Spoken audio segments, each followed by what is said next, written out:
Welcome to Samba Samba. Enjoy the video. You're starting in the Instagram app on your phone, sign in and go straight to the search tab.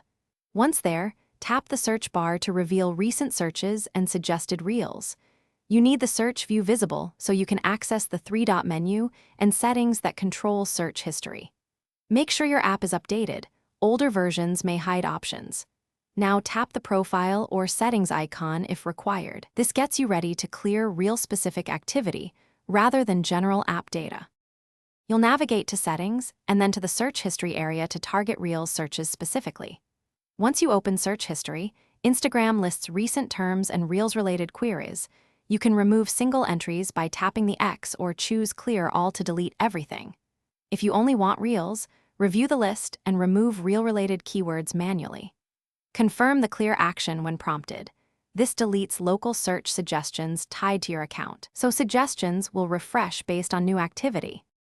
Finish by restarting Instagram and checking the search bar to confirm suggestions reset.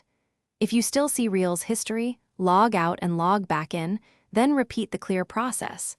Sometimes cached data or multiple devices resync old entries. Make sure any connected third-party apps aren't repopulating suggestions and clear device cache if needed. If problems persist, update the app or reinstall. This resolves sync bugs and ensures your cleared search history stays cleared going forward. Thanks for watching. Consider subscribing if we helped you.